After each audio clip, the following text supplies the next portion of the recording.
Hey, what's good, everybody? It's your boy, Jolly by Nature, and we are back continuing our Pokemon Black 2 Nuzlocke run as a part of the Blastburn Radio Nuzlocke World Tour. Holy shit, you guys, I gotta find a way to balance this. So, I noticed when prepping my archives last week that my audio quality is not necessarily the best on stream, and I'm gonna be honest, I've known that for a while. It's something I was able to not focus on because we did it and then it was gone forever. But when it's here forever, it really stands out and it really bugs me. So I've been working on actively improving that. Headphones are a part of that. But the flip side of that is my own voice sounds super fucking weird with these particular headphones on. So I'm probably going to have to find some different ones. But neither here nor there. We are back continuing our Black 2 Nuzlocke. It's part of the Blastburn Radio Nuzlocke World Tour, and we left off on a medium good note, mostly bad. Last week was a bad week. It was a bad one, you guys. But because we weren't the only ones who had a bad one, because Mess and Celeste also had their own bad ones, and because we were able to pull off the good stuff in PvP, we aren't behind, which is good. Our bad week has not put us in the hole from the jump, but it's not great, and this week's gonna be really hard. So let's go ahead and just kind of jump in, and we'll talk about it, and we'll see how it goes. Yeah.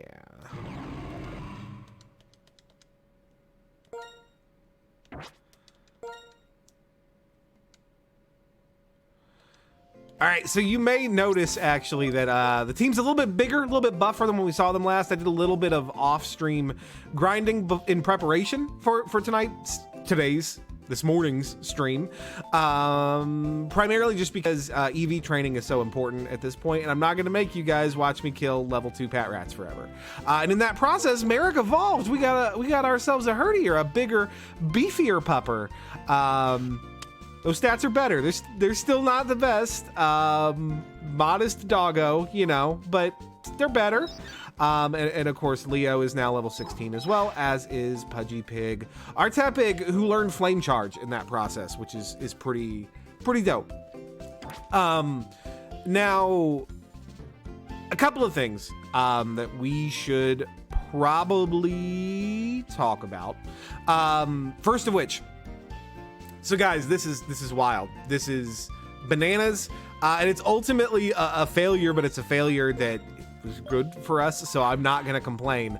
While we were doing this grinding, while we were doing some EV training, the most bananas, buck wild thing of my life happened.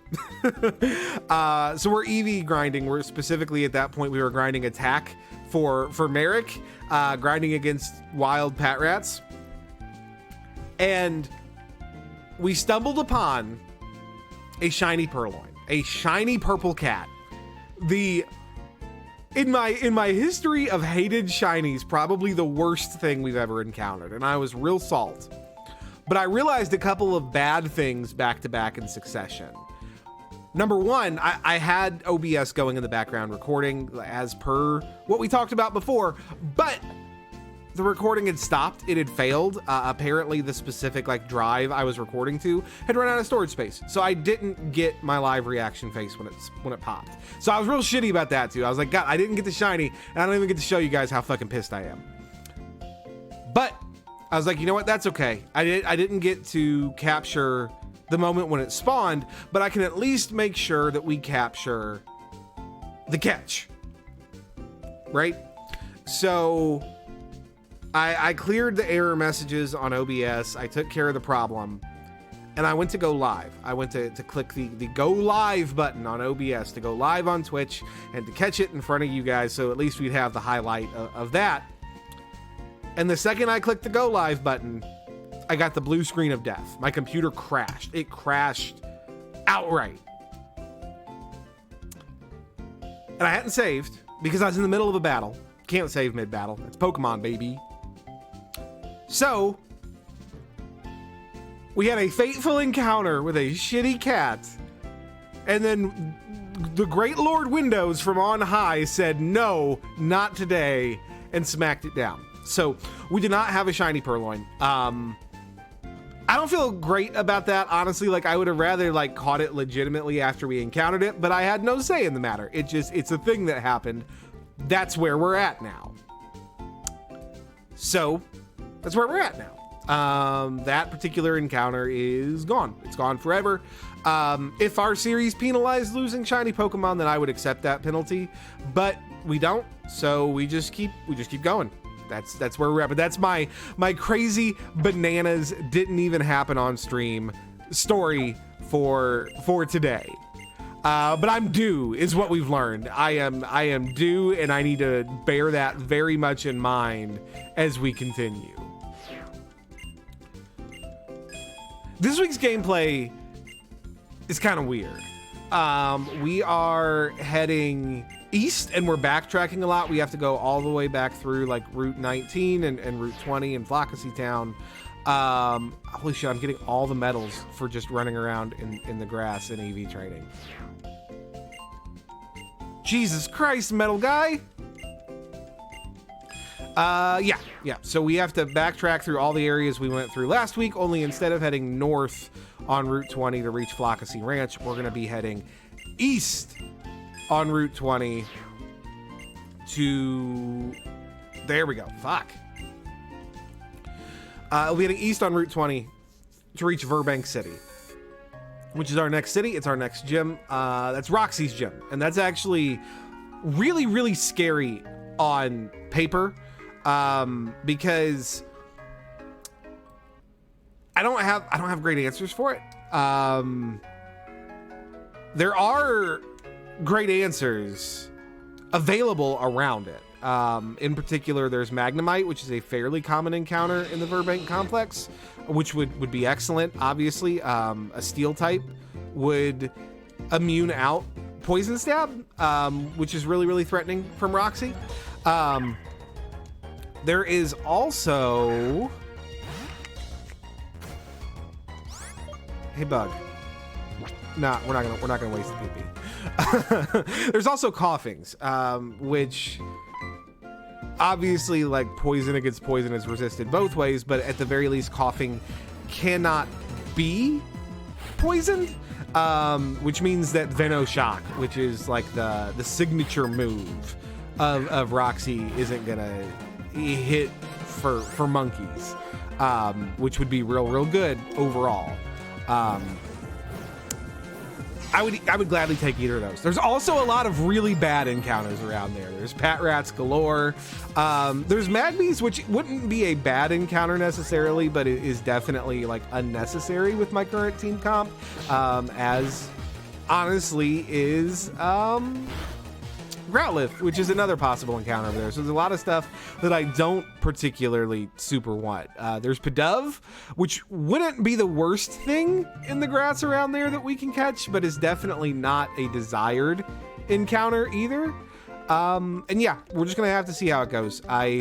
We had really, really bad encounters last week, and this is either gonna be the week where we turn that around, or it's gonna continue to be real shit, and we're gonna find out which one of those it is real fucking soon.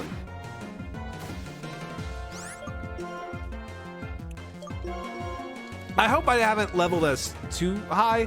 Our limit this week is 19, and obviously we've still got like the whole Virbank complex area to clear, as well as the gym. But I wanted to make sure that we weren't wasting potential EVs, that we were getting our training in, and I definitely wanted to make sure we did that off screen because it's boring as shit. Hey, what's good, Physical Sky? How you doing?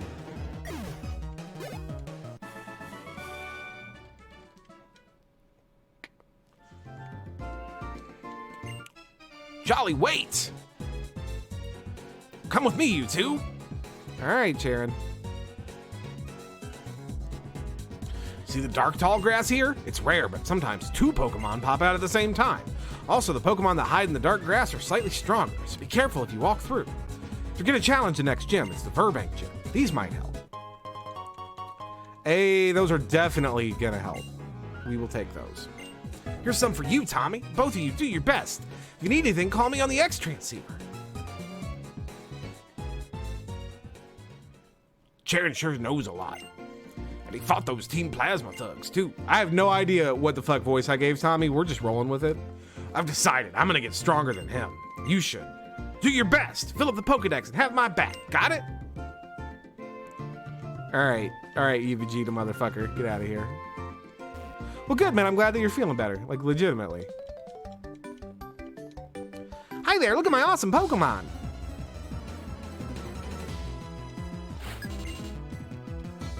Yeah, you're right. I think I did do him kind of strong bad.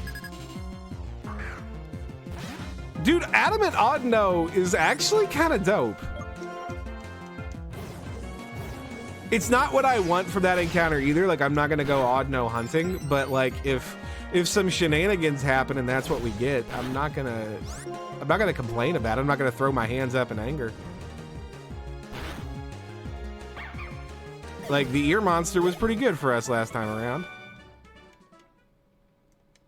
That's true. If we get to Dupes 4, maybe we take the Audino. That's a good and valid point.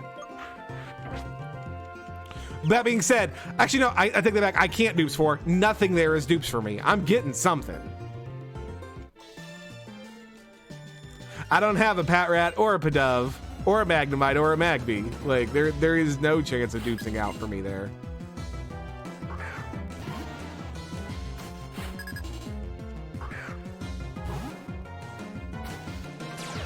I think it was Celexa. Celexa was very good.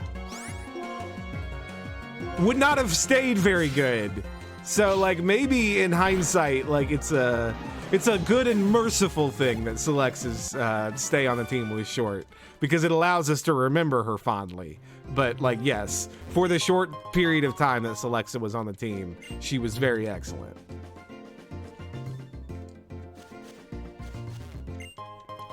Give me that antidote. It was named after an antidepressant because it did make me want to cry. Yes, that is facts.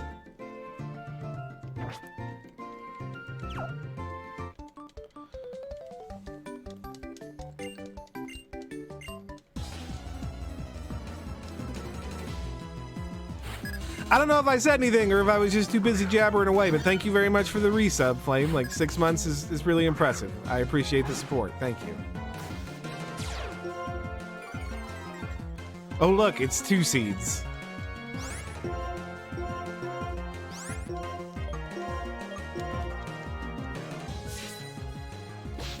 Merrick goes, woof woof, I'm a dog.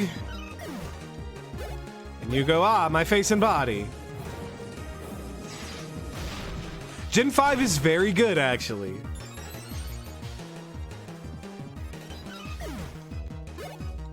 Peg, do your schoolwork, bud.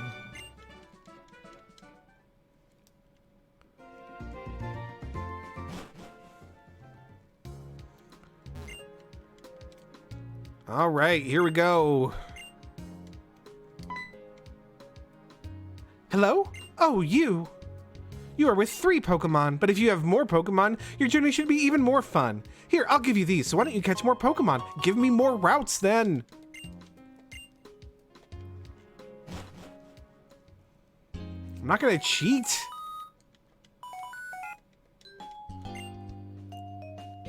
Hi, it's your mom. Where are you right now? Wow, Virbank City, there's a complex there, right? Have you been there yet? The way it looks at night is really quite nice. And you can train your Pokemon there. You know, your Pokemon can do some things, and you can do others. I hope you can all work together and accomplish amazing things. Okay. Well, we're gonna put Leo up front because, well, we might have some trainers first before we get to encounters. Maybe not. Oh, hey! Roxie, don't try to stop me. I'm off to Pokestar Studios to live up to my true potential. My dream is to be a ship captain and a movie star. Get real. You're a captain already, aren't you? If that ship doesn't move, you're gonna be causing lots of trouble. Oh, dear daughter. You split your time between your responsibilities as a gym leader and with your band, right? I can do that too. Ah! You dim-witted, dense, dumb, daft, dippy, dorky, doltish doofus. Doing double duty isn't the problem. You're causing problems for people. Keeping people from getting where they're going is because of sheer selfishness is unforgivable. I've had it. I'm going to the gym.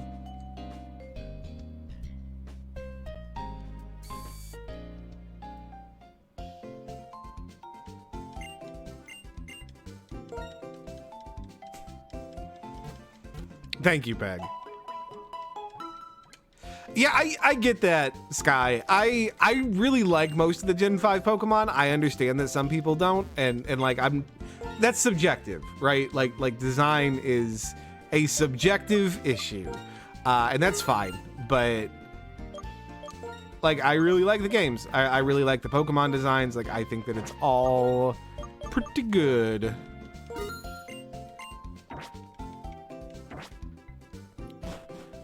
All right. So we need to get our encounters. This is probably gonna be a pretty short stream today. We're gonna get our encounters and put some progress in towards clearing the Virbank complex at least. I don't want to level too high, is really just the thing. And so I'm not going to. I will get as much EXP as I feel like I reasonably can, without it being a problem, and then we'll have to do some stuff off stream at that point. Some level grinding, as well as, hey, we got a pearl. Sweet. There's something else. There was something else on the tip of my tongue that I was literally like, I need to do this week. It's gonna take a lot of fucking time. I'm gonna do it off stream. And of course, now that I'm talking about it, I can't actually think of what it was. Oh, Thief TM, I'm pretty sure is available this week, which means that if I have anything capable of learning Thief, I'm gonna have to thief for berries, which is going to be like stupid. But that's the game that we play in Gen 5 if we want citrus berries, and we do. So, you know.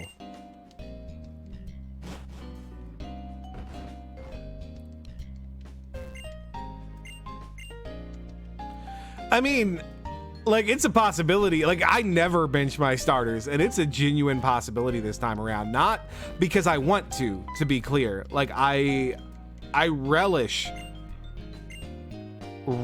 using my starters, even when they're not the best option. But the problem being with Modest Pig is that we have Ember, and we don't learn a single other decent special move until the high 30s. Everything he has is physical, which is so brutal. So I don't think there's any circumstances where Pudgy like stays on the bench forever. That's just not really my jam. But like, there's a very real possibility, depending on what I get, that maybe he just goes on the bench until we're like closer to the level where he's really useful. No, no, Peg, no decent TMs. Like, he gets nada for special coverage until quite late in the game. That's just where we're at. But all right, we are in the exterior area of the Virbank complex, which is its own encounter. Nothing here is dupes, so whatever the first thing we run into, that's what we're getting. So let's see what we get, and hopefully it's not a Pat Rat. It's a Magby. All right. Well, that makes this lead a little bit dangerous, huh? I guess I'm not putting it to sleep. I'm not gonna risk that. We'll go Pudgy.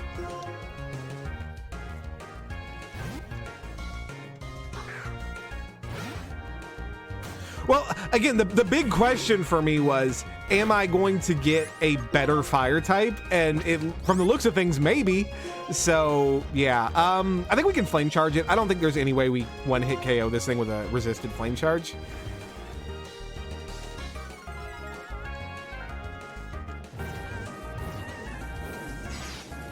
It's already faster than Pudgy at 5 levels lower. So that's a potentially good sign.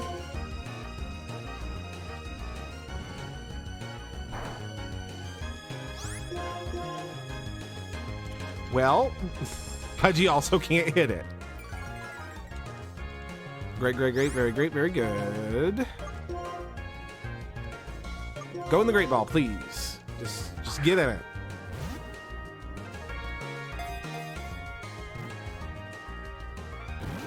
Nope. All right.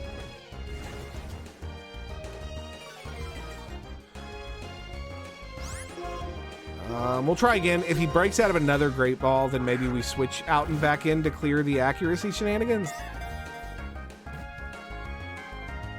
Yeah, we're going to have to clear the accuracy shenanigans. We're going to have to hit him more. Like, I don't want to risk killing him. Because, like, encounters are so scarce in this part of the game. Like, we could be the only person going into PvP with 5 Pokemon this week, potentially. The flip side of that, of course, being that one of those 5 Pokemon is a Sunkern, who is going to be substantially less useful this week than he was last week, and is going to continue to get less useful forever. But, you know. Yeah, I mean, like, Sandy the Magmortar was very fucking good for me. So I am certainly fond. I didn't particularly want a second fire type, but I'm not going to complain at a Magby either. So I'm a little, well, okay, you live 2. So in theory, unless I get a high roll and a crit, you should live 1 more.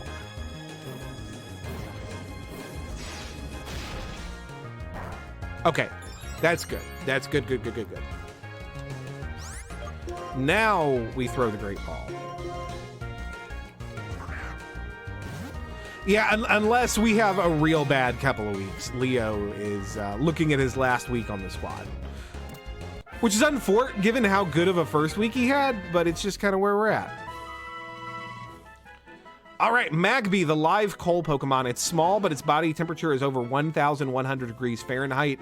Embers escape its mouth and nose when it breathes. Now, as we talked about previously, we are doing a Mighty Morphin Power Rangers naming theme, and there's really only one name appropriate for this particular boy, and that is... Make sure I don't spell it wrong. Nope, I wasn't gonna. That is Moltor.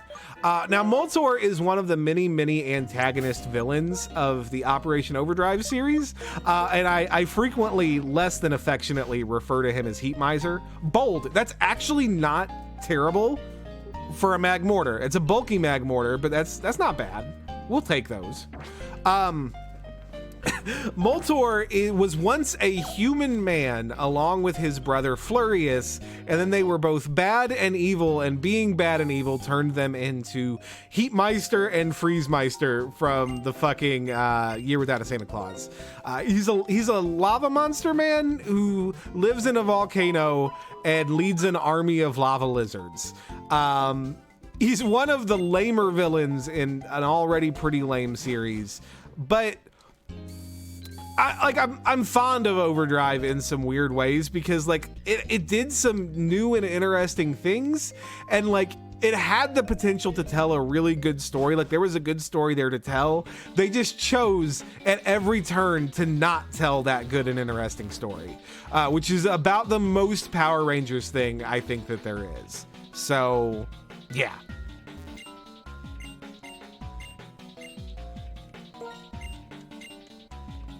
All right, we gotta battle the workers.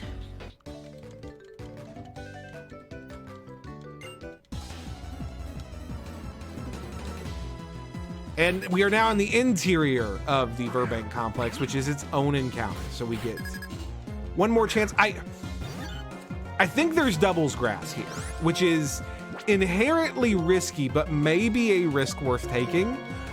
We can go into the Doubles Grass and get 2 encounters at once and get a better chance at something that's actually going to be like really beneficial. Yeah, I think we might need to do that.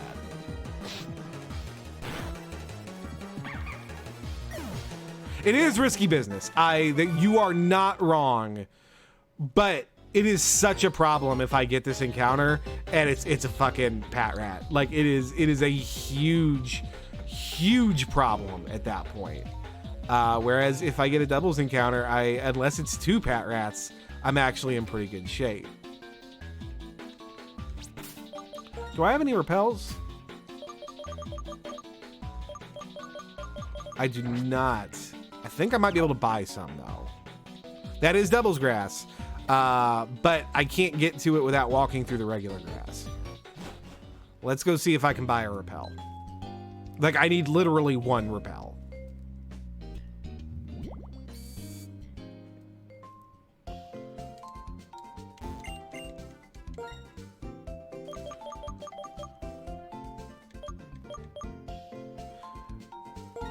I don't know that that's necessarily true, Sky.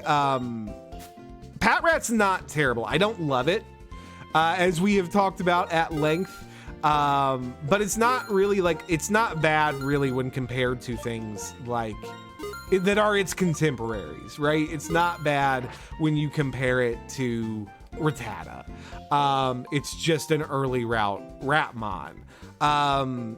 Purloin is legitimately bad, although Lipard gets better as it evolves, but it's particularly bad in Nuzlocke because it is stupidly frail. And that is its own problem, right?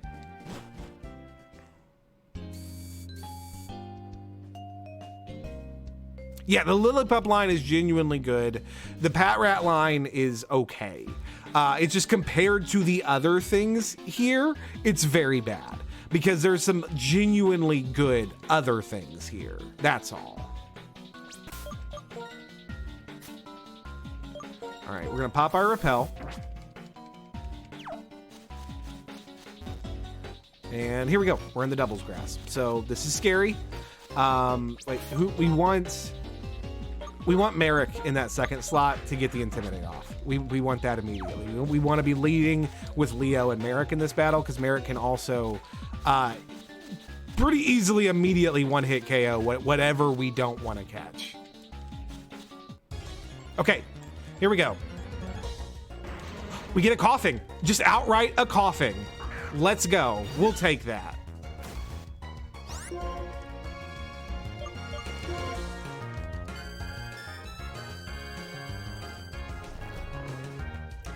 And we get it to sleep right away. Fuck yes.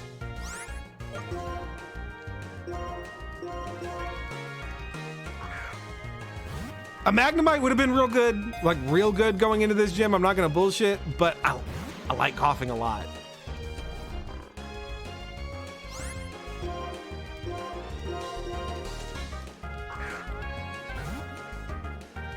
You're asleep. Just get in the Great Ball. 2, 3. Boop! There we go. Got ourselves coughing. Coughing, the poison gas Pokemon. Toxic gas is held within its thin balloon-shaped body, so it can cause massive explosions. We will give a nickname to our caught coughing. It's a male coughing, but as I mentioned before, some of the nicknames for these Pokemon just fit so well that we're not necessarily going to follow strict gender lines. And that's going to be the case here because this is very much a female character. We are going to name our coughing Toxica. Now, Toxica is one of the like lieutenant bad guys in the Wild Force series. So she's like one of the Goldar equivalents of that season. And she's really, really cool. She is partners with another bad guy named Gendrax. Like they are like a pair, almost like they are simultaneously like the bad guy generals while also being like the comic relief of that series, like the Bulk and Skull of that season together.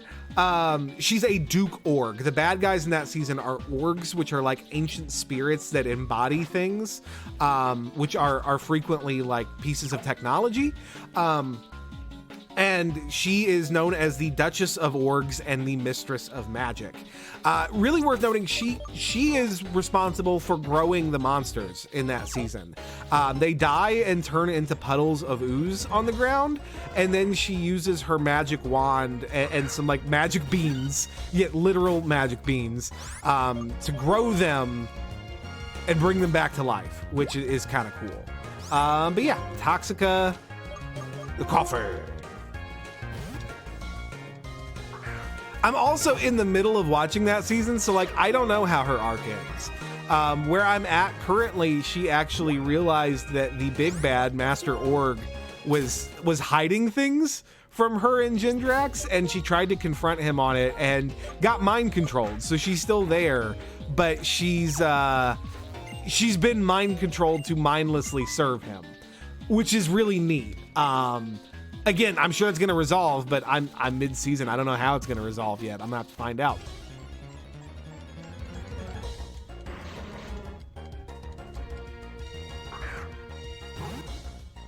Well, we're just running into coughings all over the place. Apparently, we were getting Toxica no matter what we did. which I'm gonna have to figure out, like, how and even if I can EV train Toxica, because I definitely do not want attack and speed on this coughing.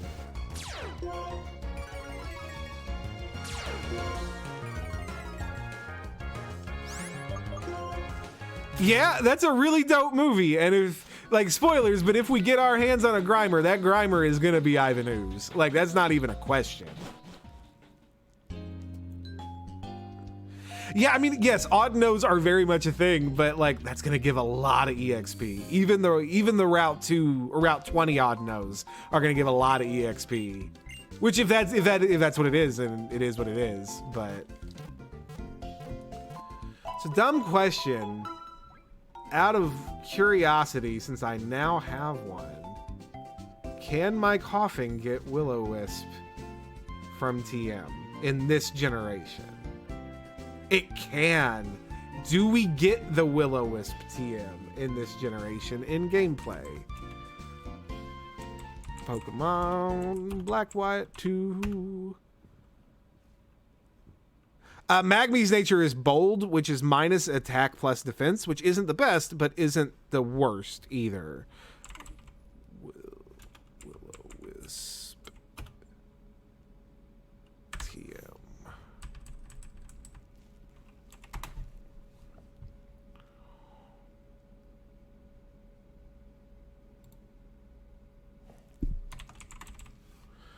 It's in the Celestial Tower, which I think is post-game.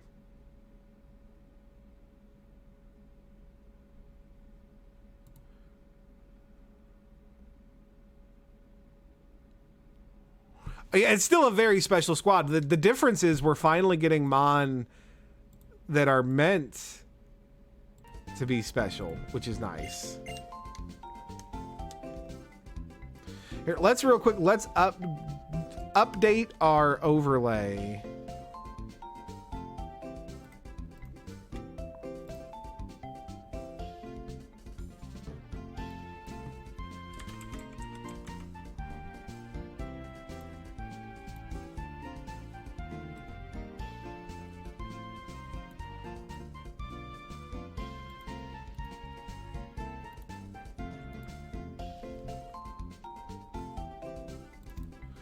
The bad news is our level limit this week is level 19, and Moltor evolves into a Magmar at level 20, because of course.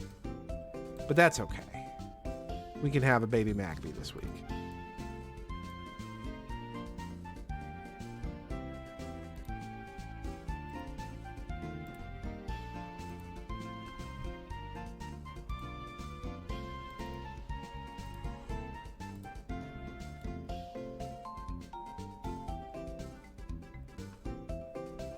Peg, I have no idea what the fuck you're talking about.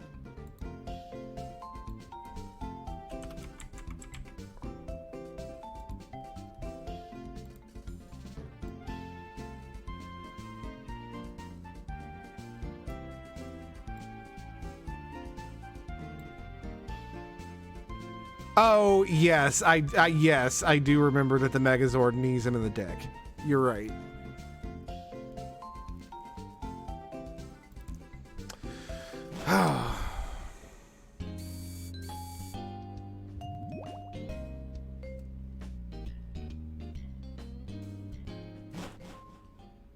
The Mighty Morphin Power Rangers movie was a fucking trip. that is a fact of life.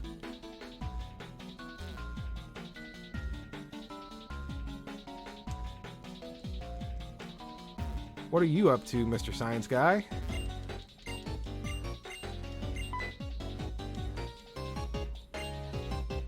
Oh, you're the same science guy.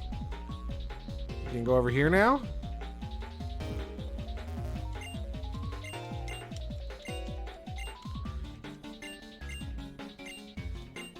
Hey, we got an ether. That's pretty dope.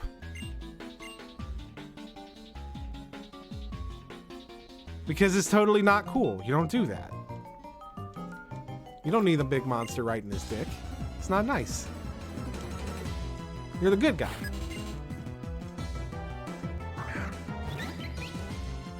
I don't know how I feel about this party overall. Like, it's good. Like, I'm happy with Toxica and Moltor. They are like good and interesting encounters.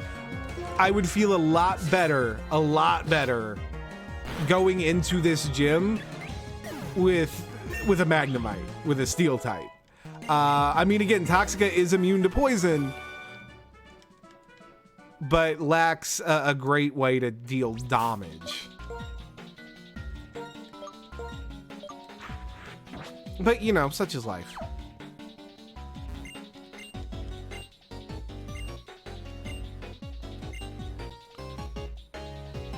So, here's the thing about Mighty Morphin Power Rangers, and I've thought about this extensively lately as I have been like rewatching some of the seasons and in particular like researching some of the nicknames for this series. I've tried watching Super Sentai, which is the Japanese show that provides the suit footage that becomes Mighty Morphin Power Rangers, and I like it. I like it a lot, but I don't like it near as well as I like Power Rangers, despite it being like objectively like a better produced, better written show. And I think that for me, like the secret sauce, what makes it like good and fun entertainment is the fact that the producers of Mighty Morphin Power Rangers are taking something that is inherently foreign to them, which are the Sentai series, and turning it and transforming it. It's transformative. There are some seasons of Power Rangers that are like almost like direct one-to-one translations. Oh shit, Pudgy's evolving. We'll come back. We'll come back. Do do do do do do do do do do do do do. Look at me. I'm a buff wrestling pig.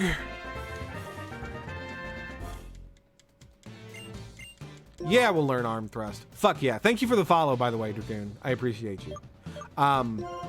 Okay. But yeah, for me, what makes Power Rangers like really like interesting and fun is the transformative nature of it. When they take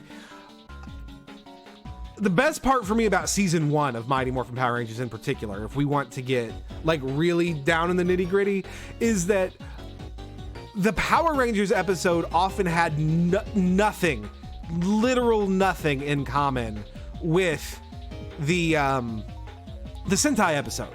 Like, it didn't follow the same plots. It didn't try to. They didn't make any effort to know what those plots were from the Sentai episode. They just like looked at it and said, oh, well, this monster is a purse monster. Okay, Lord Zed just like zapped a bitch's purse and made it a monster. Like they just do some wacky off the wall shit with like a bare understanding of what the Sentai is. And like, to me, that's really interesting and fun. Like, there's a degree of fun that is lost when Power Rangers looks at a Sentai season and just goes, we're just gonna make that show again.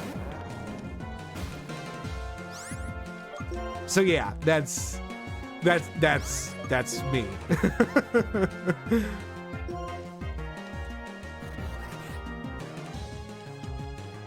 Yeah, you're right, it was Kim's verse.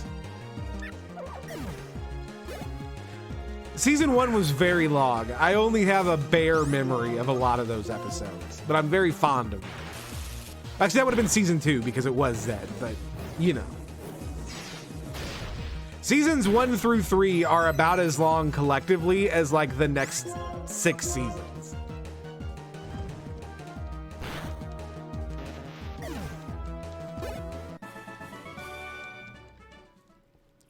And I watched them all in order because I'm insane. We're gonna put Leo up front for a while.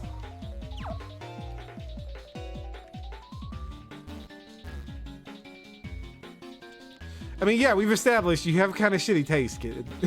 It's fine, like, do you like the stuff that you like, but like, yeah, your judgment in these matters is not great. Oh, here's the thing. the show got better with Zeo. Like, the show was better objectively with Adam and Rocky as Power Rangers than it ever was with Jason, Zach, and Trini. That said, season 1 is significantly better than seasons 2 or 3 ever thought of being. So there you go. But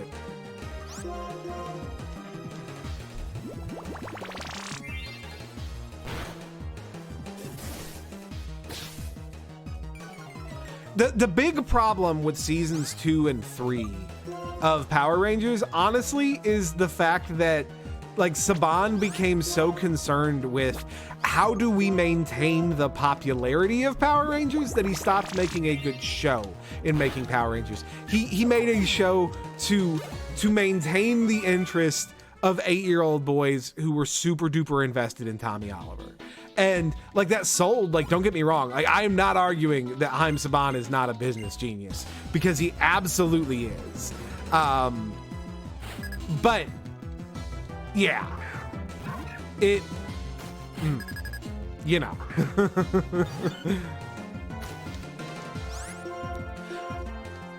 The big problem that I have with seasons 2 and 3, Peg, is that for me, the best parts of Power Rangers, like the parts that I genuinely enjoy, are when they are working together as a team, when they are friends, like when it is a story about disparate young people like coming together to accomplish an impossible goal. And for practically all of seasons 2 and 3, Power Rangers was not that. It was first, it was 100% Tommy, Billy, and Kim, but mostly Tommy. And Aisha, Adam, and Rocky were 100% there just to fill the suits, which was shitty. And then, like, come season 3 in particular, once Kim left, like, it 100% became the Tommy goddamn Oliver show.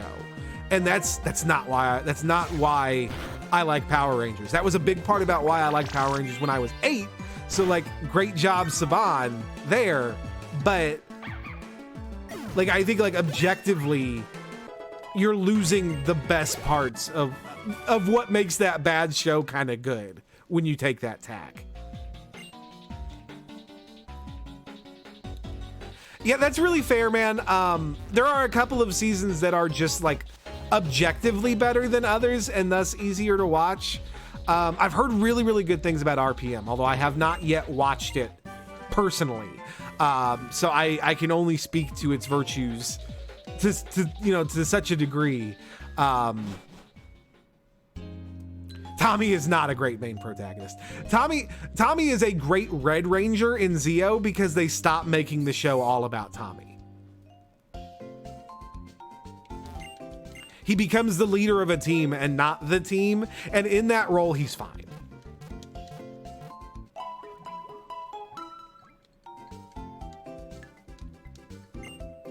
Although there is some very, very uncomfortable stuff when they start trying to shove down your throat that he's a Native American, when he is very much not. But that's fine. It's fine.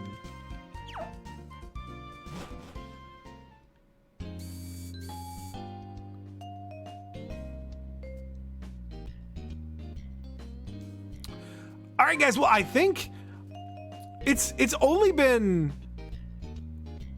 a little less than an hour, but I think that's where we're gonna have to leave it today, because we've got our encounters, we've cleared the new routes.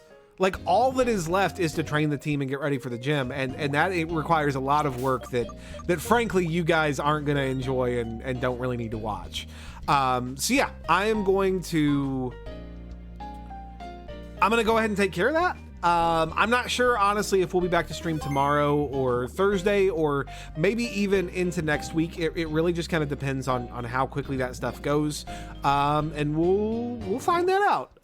But yeah, that's going to be it for today, guys. Thank you so much for hanging out. As always, I have been Jolly by Nature. Thank you so much for watching. I'll see y'all next time. Approximately 10 hours later.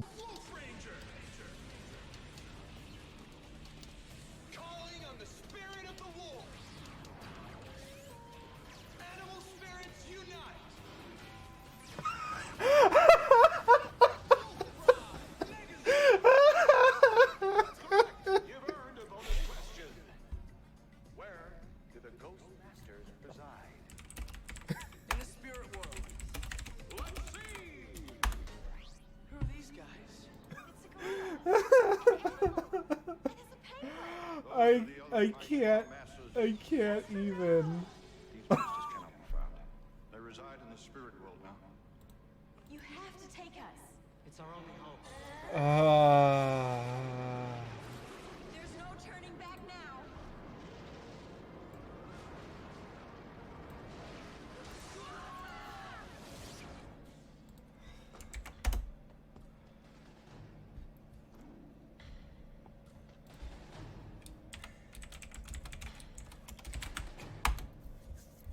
Our animal spirits will be with you now.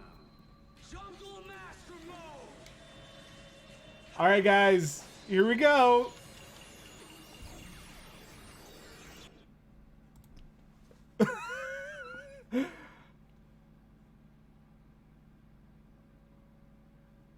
There we go.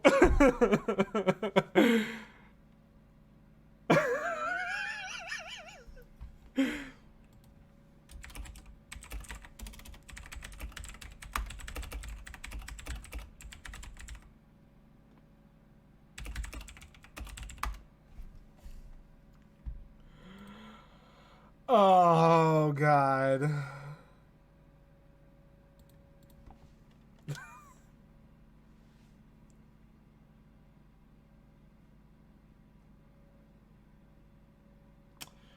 What the fuck do we name this cat?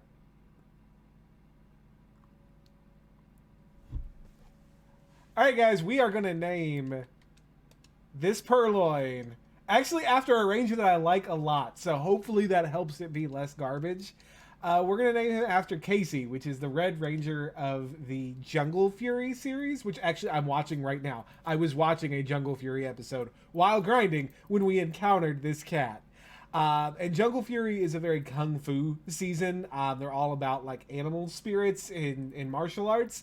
And Casey is imbued with the spirit of the tiger. So hopefully Casey the Purloin is imbued with that same tiger spirit and is not a piece of shit. Neutral nature, unburdened. Okay, we can rock with this. I'm pretty pleased. I hope you guys enjoy my horrible misfortune.